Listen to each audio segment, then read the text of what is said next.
Hola, hola a todos y bienvenidos a mi parte del curso de apreciación del fenómeno musical. Yo me llamo Pau y al igual que Carlos estudié física en Valencia y he hecho el doctorado aquí en Edimburgo donde mi principal tema de estudio han sido las matemáticas. Entonces el querer leer, aprender, hablar de música, todo eso es más por amor al arte simplemente.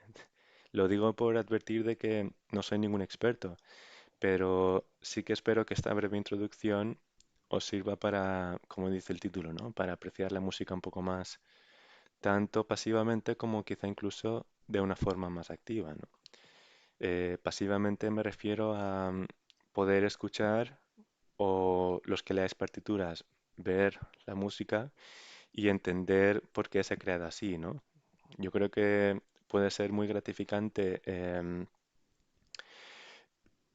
entender el mérito que tiene normalmente resolver los múltiples objetivos musicales que existen a la vez y que compiten entre sí, ¿no? Y yo creo que si empezáis a fijaros más, incluso en la música que no os gusta mucho, veréis que hay elementos que tienen mérito, ¿no? Entonces, pues bueno, eso es bastante gratificante. Y en el sentido activo, puede que algunos de vosotros hayáis tenido alguna vez curiosidad por entrar en el mundo de la creación musical, pero puede también que os hayáis encontrado con que no está claro por dónde empezar o que la teoría musical no es muy intuitiva, ¿no? Y entonces, pues no hay mucha motivación para aprenderla. Pero aquí lo que intentaremos es proporcionar algo más de claridad conceptual para que tengáis una visión un poco más sistemática del asunto, ¿no? Que aparte iría un poco más allá de la teoría musical normal para darle un contexto. Entonces, en esta clase el objetivo es introducir algunos fenómenos básicos de la percepción auditiva, que luego pueden usarse para obtener recomendaciones de cómo acercarse a un objetivo musical concreto. A ver, mm, por supuesto, en el tema de la percepción auditiva, al final es subjetivo, ¿no? Porque cada individuo, en cada cultura, la música se percibirá o se creará diferentemente. Entonces aquí el objetivo no puede ser nunca decir esto está bien o esto está mal. ¿Sabes? Incluso parece que como es tan subjetivo, eh, pues que no vamos a poder afirmar nada con firmeza, pero eso no es así, eh, porque por suerte estos fenómenos auditivos básicos son bastante universales, en el sentido de que la gente en general, pues todos podemos percibirlos igual, esencialmente.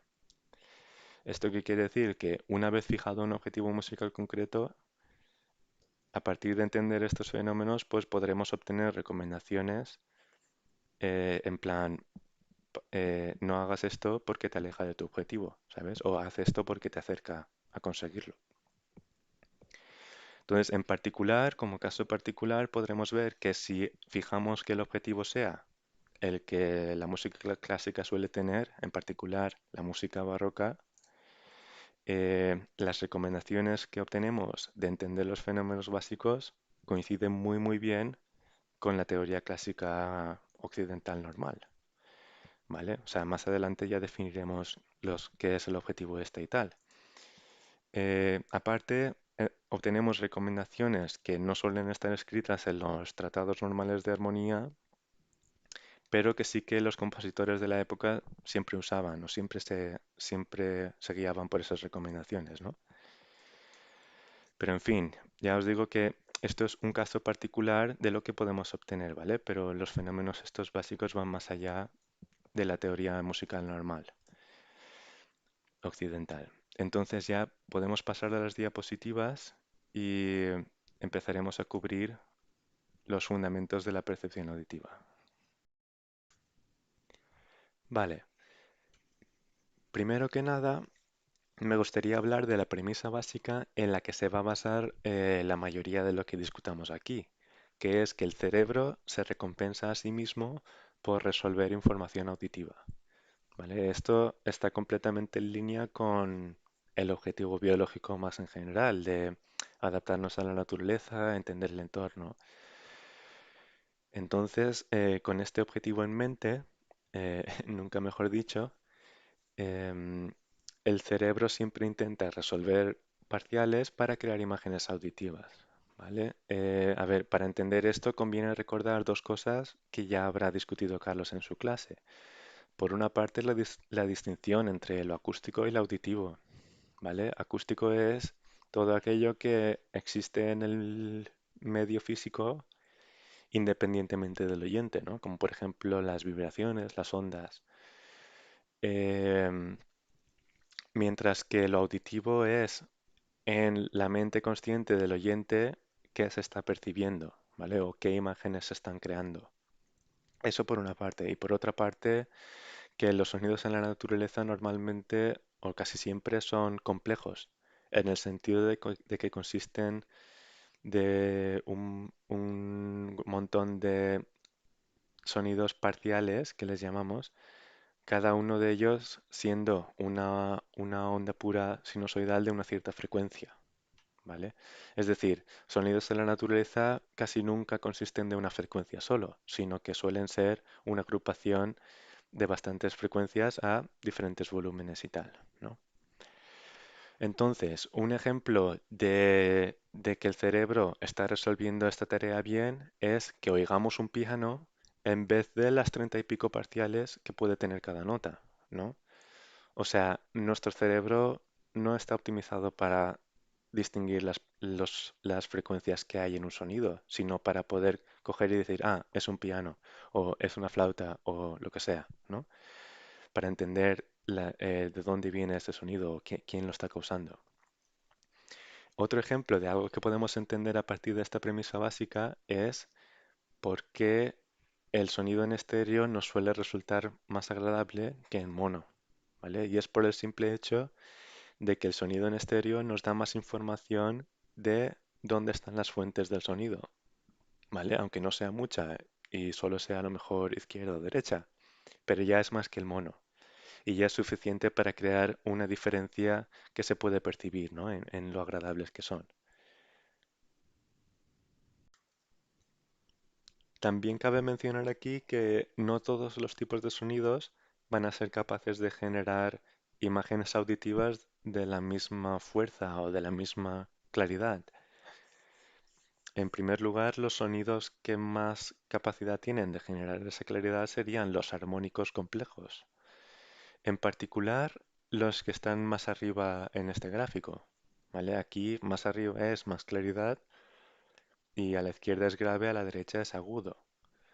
¿Vale? Si os fijáis, eh, este rango de aquí corresponde a la voz humana, más o menos. O sea, este es lo más bajo que un bajo puede cantar y este es casi lo más alto que un soprano puede cantar, ¿no? Y aquí en medio está el do central del piano, que por cierto no es el centro de lo que el oído puede llegar a oír en frecuencias, pero sí que está en el centro de la claridad y por eso, en fin, por eso tiene sentido que el piano esté centrado ahí. En segundo lugar, vendrían los sonidos inarmónicos, ¿vale? Si bien los sonidos armónicos son aquellos que vienen de instrumentos de cuerda o de viento, los inarmónicos serían los que vienen de, por ejemplo, instrumentos de percusión. Y por último, los sonidos que menos claridad pueden aportar son los aperiódicos, como por ejemplo el ruido. Ahora que ya hemos hablado de imágenes auditivas, podemos pasar al siguiente fenómeno básico que sería el enmascarado. ¿Vale? Esto es simplemente que un sonido está cubriendo otro total o parcialmente. De manera que si ese otro sonido estuviera solo, lo oiríamos bien, pero al estar enmascarado, pues o no lo oímos bien o no lo oímos. Por ejemplo, imaginaros que estáis cocinando con el extractor encendido o estáis en la ducha, de repente ya no sabéis si alguien ha entrado al piso, ¿vale? Cuando si no tuvierais, mientras que si no tuvierais ese ruido, perfectamente habríais podido oír si la puerta del piso está cerrado o no, ¿vale? Entonces, esto es irritante porque el cerebro no puede entender bien al entorno, ¿vale? Y esa irritación está diseñada para cambiar tu comportamiento y que, por ejemplo, si estás hablando por teléfono y hay un ruido, pues que te cubras la oreja o que te vayas a otra habitación, ¿vale? Comparando con la visión sería como ir al teatro y tener un pilar que cubre parte del escenario, ¿vale? Hombre, siempre puedes, digamos, interpolar y entender el movimiento de los actores detrás de ese pilar, pero no es igual de satisfactorio que si el pilar no estuviera ahí, ¿vale? Entonces, este gráfico nos enseña más o menos cómo funciona, ¿vale? Aquí, este sonido a una frecuencia de 1000 hercios es el que cubre a los demás. Entonces, les cubrirá parcialmente si están fuera pero cerca de este triángulo y les cubrirá totalmente si están dentro de este triángulo. Entonces vamos a intentar escuchar esto de nuevo yendo al Tone Generator aquí. ¿Vale? Este es mi sonido de 1000 hercios. Y ahora voy a poner un sonido cercano a, por ejemplo, 970 hercios. 970. Ahora mismo lo podemos oír los dos. Pero ¿y si le bajo el volumen a este? Voy a variarle la amplitud, voy a ponerle un -20 aquí. No podemos oírlo ya, en el sentido de que no hay prácticamente diferencia si lo pongo o si lo quito, ¿vale? Eh, pero si lo dejo a él solo, veréis que aunque no podamos oírlo aquí, si lo pongo a él solo, este sonido sí que está ahí. Este sonido sí que está ahí y se puede percibir claramente. Solo es que cuando está el 1000 aquí, pues se ha enmascarado. Bien, entonces ya entendemos que para evitar el enmascaramiento debemos o bien aumentar el volumen para salirnos por arriba del triángulo o bien cambiar la frecuencia para salirnos por los lados. Pero ¿esto por qué pasa? Es porque en el oído está la membrana basilar, que es la responsable de detectar las frecuencias, ¿vale? Y las detecta porque cada frecuencia hace que la membrana resuene en un punto diferente. Entonces, si hay dos frecuencias que hacen que resuene en dos puntos que están muy cerca, la membrana no va a ser capaz de distinguir esas dos frecuencias, ¿vale? Aquí podemos ver una representación gráfica de la distancia crítica. Esto es la distancia tal que si la disminuyéramos más, las notas empezarían a enmascararse la una a la otra, ¿vale? Digamos que es la distancia mínima que podemos tener sin que haya un enmascaramiento. Y lo que podemos ver aquí es que cuanto más graves son las notas, más distancia hay entre ellas, ¿vale? Conforme van haciéndose agudas, más podemos aproximarlas sin que se enmascaren. Esto de aquí abajo es un estudio estadístico de obras de Bach y Haydn, donde fijada una nota del bajo, se muestra cuáles son las distancias típicas con respecto a las otras voces, ¿vale? Y es simplemente para que veáis lo mismo que conforme vamos teniendo voces más graves, la distancia va aumentando más y más para evitar el enmascaramiento, ¿vale? Simplemente porque el enmascaramiento en general es un poco, o sea, irritante. Todo esto que hemos hablado hasta ahora sería para tonos puros, ¿vale? Si tenemos tonos complejos, el gráfico tendría más bien esta pinta, donde cada parcial que constituye el sonido tendría su propia campana de enmascaramiento. Aquí lo que tenemos son dos sonidos complejos, ¿vale? Uno un poco más grave que está a puntos y otro un poco más agudo. Y lo que podemos ver es que el agudo va a tender a enmascarar más al grave, que no al revés.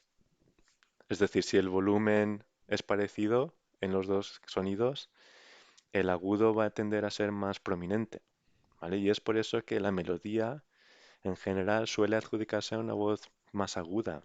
Por ejemplo, en un coro suelen ser las sopranos quienes tienen la línea que debe resaltar más, ¿vale? A ver, está claro que la melodía también podría adjudicarse al bajo, pero en ese caso habría que tener más cuidado de rebajar las voces de todos los demás, ¿vale? Porque el bajo naturalmente no va a resaltar tanto debido al enmascaramiento. Por cierto, el enmascarado es el motivo por el que el MP3 funciona, ¿vale? O sea, el formato de MP3 lo que intenta es comprimir el archivo que contiene la música, ¿no? Y lo hace a base de eliminar frecuencias que aunque estuvieran ahí no las oiríamos porque estarían enmascaradas. Vale, pues ahora que ya hemos hablado del enmascarado auditivo, podemos pasar a el último fenómeno básico, que sería la percepción de la continuidad. Con esto me refiero a que podamos oír una melodía e identificarlo como a un único torrente musical, en vez de oír las notas que la forman por separado. Pero también me refiero a poder oír un grifo que gotea y identificarlo como a una única cosa, como a una única fuente de sonido, en vez de oír gota a gota que va cayendo.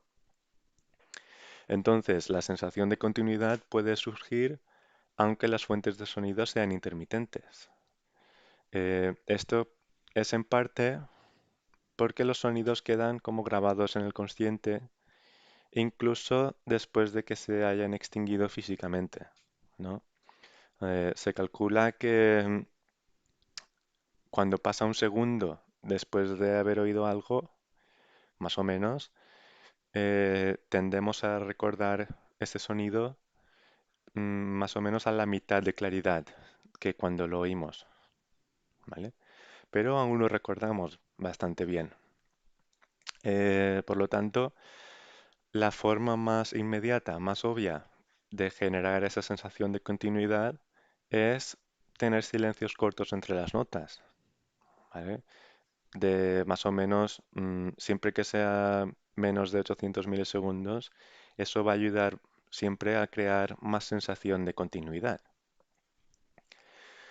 ¿Esto cómo se consigue en la práctica? Bueno, pues, por ejemplo, los instrumentos casi siempre o muchas veces se han diseñado para que sean capaces de sostener notas, es decir, de producir sonido hasta que sea hora de cambiar a la siguiente nota, ¿vale? Para rellenar y que no haya tantos silencios. Si ese no es el caso, los músicos pueden adaptar su técnica. Por ejemplo, en una marimba o otros instrumentos de percusión, em, los músicos pueden hacer un redoble, ¿vale? Entre nota y nota, porque si no habría un silencio demasiado largo y se rompería la continuidad. También en los instrumentos de viento, por ejemplo, está la técnica de la respiración continua. Em, no sé exactamente cómo funciona, pero más o menos es que mientras están tocando, eh, pueden respirar por la nariz y guardarse ese aire extra en los mofletes como si fuera una gaita. Luego, mientras usan ese aire guardado, cogen de nuevo aire por la nariz. Entonces es un ciclo donde están respirando, pero no tienen que parar de tocar, ¿vale? Todo para poder reducir los silencios aún más. Y bueno, por último, en la práctica, tener continuidad suele ser un objetivo al componer música, ¿vale? Sobre todo cuando hacemos una melodía o algo así, pues interesa que la gente lo perciba como una única unidad, ¿no? Entonces, querer tener continuidad va a influenciar las técnicas de composición y eso es lo que vamos a ver ahora. Vamos a prestar atención a este gráfico porque me parece bastante interesante.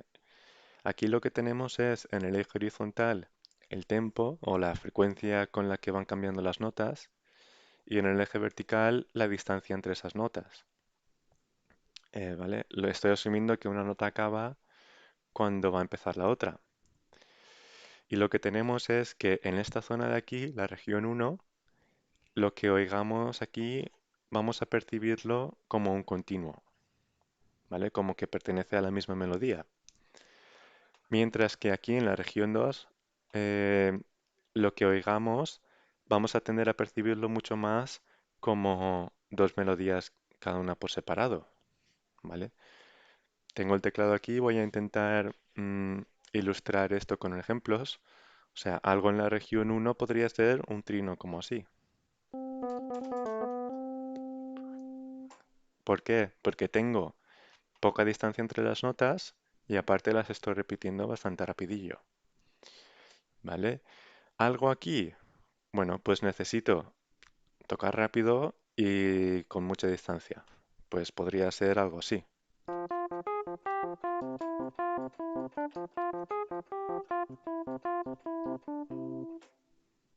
¿vale? Que yo qué sé, cualquier cosa, ¿vale? Mientras tenga estos parámetros de aquí, em, podría haberlo tocado más rápido aún para hacerlo más obvio, pero yo creo que ya se oye más como dos melodías que como una, ¿vale? Entonces, ahora ya sabemos, como hemos visto antes, que tener pocos silencios ayuda a crear sensación de continuidad, ¿vale? Pero esto nos da una pista de que otra forma de crear continuidad es tener notas contiguas, notas juntas, ¿vale? De hecho, vamos a hacer este experimento. Voy a tocar lo que está arriba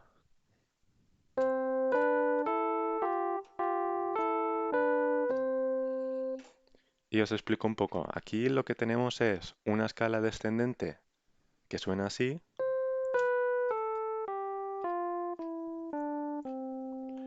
y está sonando a la vez que esta otra escala que es ascendente y sonaría así.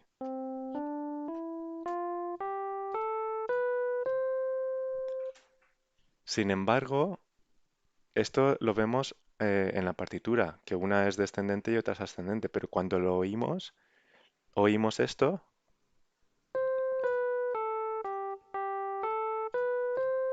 sonando a la vez que esto.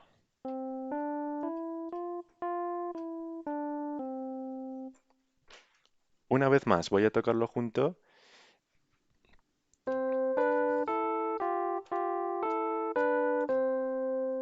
y en fin, o sea, yo oigo mucho más esto que una escala es descendente y otra ascendente, ¿no? Aunque esto parece que tenga más lógica, pero en fin, el cerebro tiende a preferir agrupar notas cercanas en la misma melodía, ¿vale? Aquí el sol está más cercano al sol, entonces son la misma melodía para el cerebro. Y el fa aquí es más cercano al fa que no al sol. Entonces, en vez de considerar esto una melodía, pues la melodía se queda en la misma nota cuando puede. Incluso si cambio un poco la rítmica y lo toco así,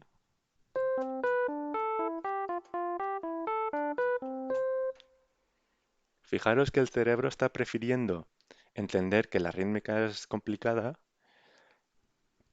antes que entender que hay una cosa ascendente y otra descendente, ¿vale? Esa es la fuerza que tiene el, el hecho de que el cerebro agrupa notas que están más juntas como en la misma melodía.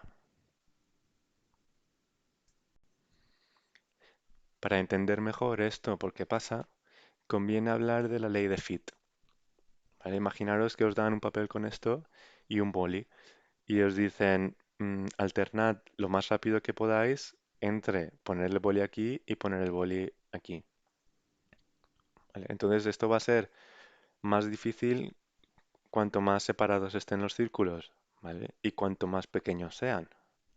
Es una cuestión puramente de el control que podemos llegar a tener sobre nuestros músculos. Entonces, ¿qué pasa? Que al cantar o al tocar muchos instrumentos, esto también pasa, ¿no? Que es más difícil tocar notas rápido en general y es más difícil tocar notas que estén muy separadas, ¿vale? Entonces el cerebro, si oye notas separadas y aparte rápidas, va a asumir que, bueno, casi seguro que no hay una única persona o una única fuente en general que esté creando este sonido, ¿no? Sino que van a ser a lo mejor dos Por eso las tiende a separar en en dos melodías. Volviendo al gráfico este, digamos que aquí, notas muy contiguas, el cerebro dice, vale, pues seguramente sea la misma fuente, la misma melodía. Aquí en medio, el cerebro no está seguro. No está seguro, entonces, pues bueno, es gradual, ¿no? El cambio. Pero aquí de repente dice, vale, ahora ya es que no me lo creo, que, que sean la misma melodía. Casi seguro que son dos melodías, ¿vale? Así es como el cerebro lo entiende debido a la ley de Fitt. Y ya para terminar, voy a hablar de la última forma principal de cómo conseguir continuidad, que sería el movimiento paralelo, ¿vale? Entonces, en total, hay tres formas principales de cómo conseguir el efecto de continuidad. Las dos primeras ya las hemos visto, que sería usar silencios más bien cortos y usar notas más bien contiguas, ¿vale? Em, Haciendo cambios de nota más lento si las notas no son contiguas, ¿vale? Para como ayudar al cerebro a que se lo crea que sí, es la misma fuente, ¿vale? Porque ha tenido tiempo de muscularmente cambiar a esa nota que está un poco más lejos, ¿vale? Y por último, un movimiento paralelo. ¿A qué me refiero con esto? A que si tenemos una melodía, ¿vale? Y queremos poner otros sonidos a la vez y queremos que el cerebro entienda todo esto como una única melodía, pues ayudará un poco si las dos melodías que tenemos se mueven a la vez para arriba o a la vez para abajo, ¿vale? Em, es decir, por decirlo de otra manera, si tenemos dos melodías y queremos que el cerebro no las una y que las entienda como dos melodías por separado, va a ser mejor si se mueven al revés, una para arriba y otra para abajo. Por ejemplo, si tengo aquí una melodía simple como así, ¿vale? Imaginaos que tengo esto